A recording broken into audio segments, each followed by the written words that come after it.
Billy, I'm gonna get the money, alright? I'm gonna get it. คุยรู้เรื่องว่าเอาตาย Okay? เอาไม่อยู่จับไว้เอาอยู่ลงไม่อยู่เรื่อง I need painkillers. Not have. What do you mean you don't have? Need to pay. I've been told you do tramadol for free. Not free for you. What do you mean it's not free? I've just seen you give it to 5 people in a row. You have cigarette 5 ซอง for me. No, I've got no money. I've been told it's free. ถ้าอยู่มีบุหรี่ I 5 have ซอง no cigarettes. ก็ไม่ได้ Oh, this is not right.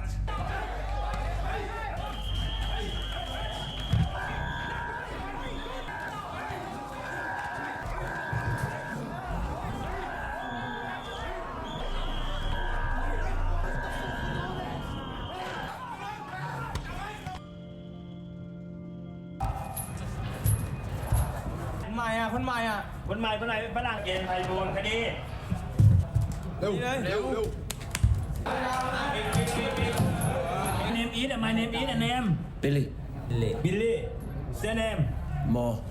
Billy Mo Billy Mo Police เสพยาบ้า Yabba. ยาเนี่ย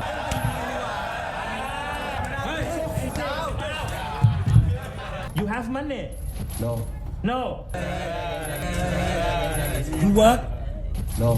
No Boxer. Boxer นักมวยมวยโคก Listen You understand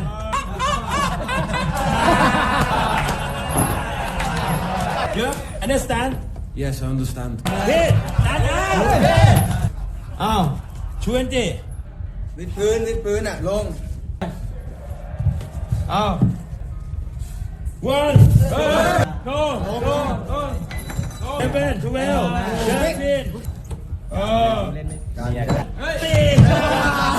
13 ตีแล้วเอาเร็ว What are you doing, man? Don't fucking touch me! The film begins by introducing Billy, a talented boxer competing in underground matches in Thailand. Despite his skill, he never received the recognition he deserved, and as time passed, he found himself drawn into a life of drug dealing and addiction. His descent into this world led to his arrest, where police discovered drugs and firearms in his possession.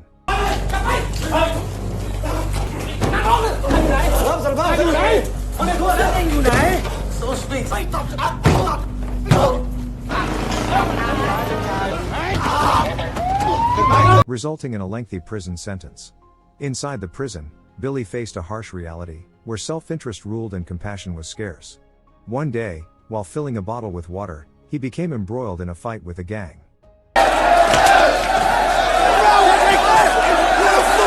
Though he was not at fault, when the guards arrived, the other inmates shifted the blame entirely onto him. As punishment, he was confined to a minuscule cell where movement was nearly impossible.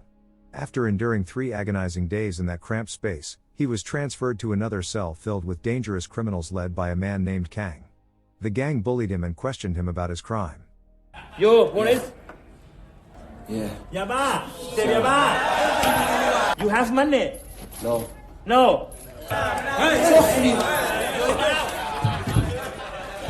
Listen You understand More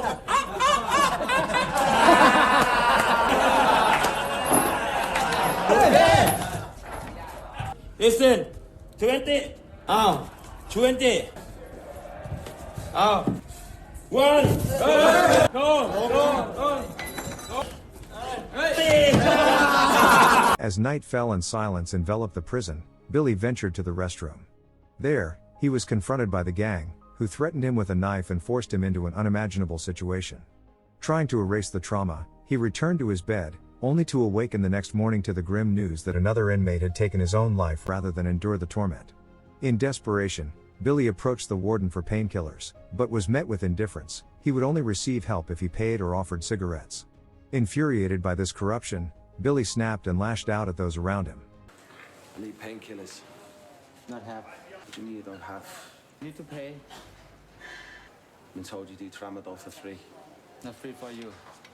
What do you mean it's not free? I've just seen you give it to 5 people in a row. You have cigarette 5 ซอง for me. No, I've got no money. I've been told it's free. ถ้าอยู่มีบุหรี่ I 5 ซ have อง no cigarettes. ก็ไม่ได้ Oh, this is not right.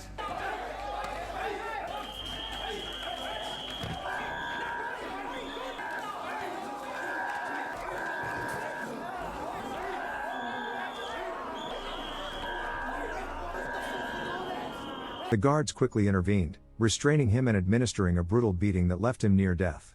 He was then thrown into another cell, still bleeding from his injuries. In this new environment, Billy met Fame, a transgender inmate who immediately tended to his wounds with ointment. Due to his violent tendencies, officers shackled his hands and feet to prevent further outbursts. Gradually, Billy's routine stabilized. One day in the canteen, he noticed it was Fame's turn to distribute food and approached for assistance. He asked for 2 packs of cigarettes, currency and prison, promising to repay the favor soon. Moved by his plight, Fame lent him the cigarettes. Billy then sought out the prison drug dealer for a trade. That night, chaos erupted as 3 inmates were murdered within the jail. The entire prison was roused for a search for clues. When guards found Billy high and discovered drugs hidden in his shirt, drugs linked to the murders, it nearly implicated him in the killings. Fortunately for Billy, the investigation revealed that the drugs were not his, they had been planted by another prisoner trying to save himself. With the truth finally uncovered and the real culprit apprehended, Billy faced another temptation when a guard offered him drugs the following day. Without hesitation, he indulged again. However, when the guard demanded payment, Billy found himself without any money, caught in the relentless cycle of addiction and survival within the unforgiving walls of prison. The guard approached Billy with a stark ultimatum: "If you can't pay your debt, kill someone for me, and I'll wipe the slate clean."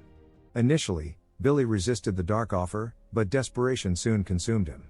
The guard demanded that he target the Muslim chefs working in the prison. In a fit of rage and despair, Billy attacked them.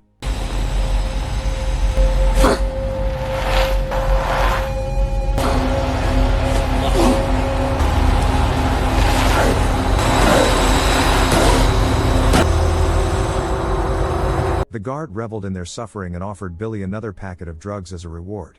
This time, however, Billy refused, overwhelmed by regret for having harmed 2 innocent lives to feed his addiction. The weight of his guilt became unbearable, driving him to attempt suicide that night. Fortunately, other inmates noticed his distress and intervened just in time to save him. Recognizing his mental breakdown, the prison staff unchained his hands and feet to alleviate his stress. One day, Billy spotted a group of inmates practicing boxing in the yard. A skilled boxer himself, he approached the coach hoping to join, but was promptly dismissed with the demand for money or cigarettes to train. Desperate, he returned to Fame, asking for cigarettes one last time and promising to repay him if he ever got selected for a match. Fame believed him and lent him the cigarettes. Billy approached the coach again, who finally agreed to train him. During his trial, Billy impressed everyone with his unique fighting style. He committed himself to daily training, and the coach was thrilled with his progress, pushing him hard for the upcoming matches. After one training session, Billy returned to his cell to find fellow prisoners engaged in a fish gambling game he knew well. He joined in and won a substantial number of cigarettes, which he used to repay Fame in full. In that moment of gratitude, he opened up to Fame about their shared struggles. Fame revealed that he had killed his father, who had tortured him for being transgender. Moved by Fame's story, Billy shared that he too had no one, as his father was unaware of his imprisonment. This moment deepened their bond. As Billy immersed himself in training, the day of the big competition arrived, drawing a crowd of prisoners and high-ranking officers. When the match began, Billy's opponent dominated him, landing brutal punches that cut his ear and swollen his eyes until visibility was nearly gone.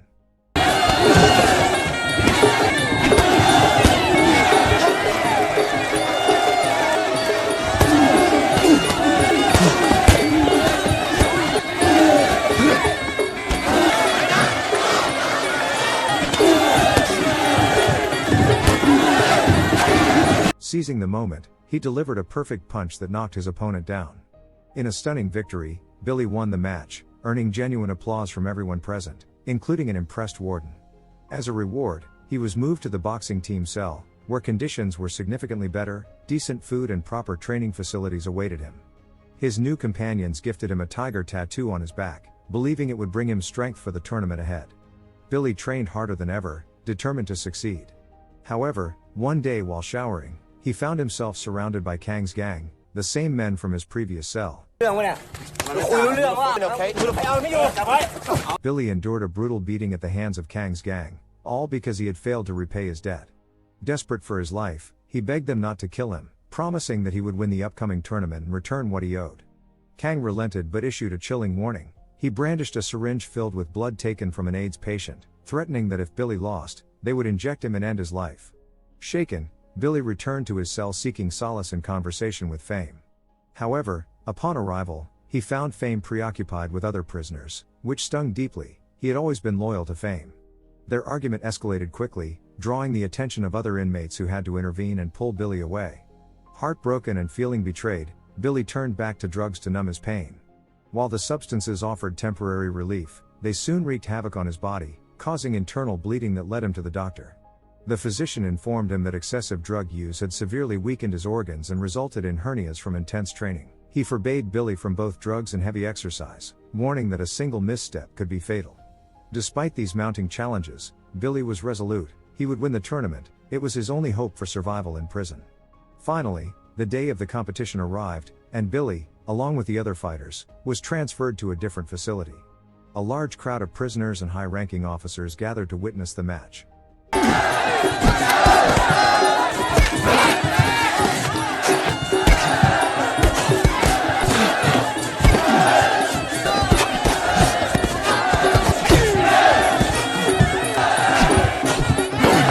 A punch to his stomach exacerbated his weakness, and his opponent relentlessly targeted the injury until Billy collapsed in agony.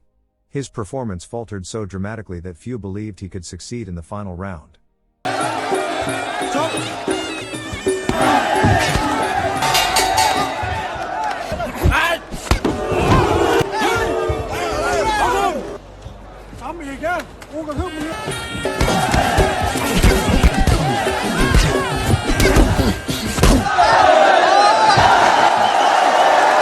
Yet, in a shocking twist, Billy emerged victorious, earning cheers and applause from the audience. However, in the midst of celebration, his condition deteriorated. He vomited blood and fainted on the spot. Officers rushed him to an ambulance, and he was taken to the hospital where treatment began. For several days, Billy remained unconscious. When he finally awoke,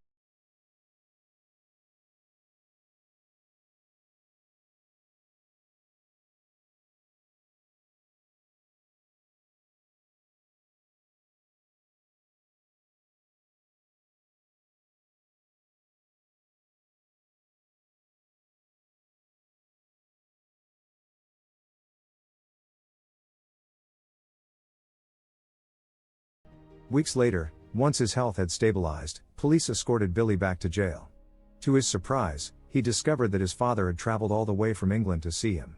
The sight filled him with joy and hope. For a brief moment, it felt as though he had reclaimed his entire world.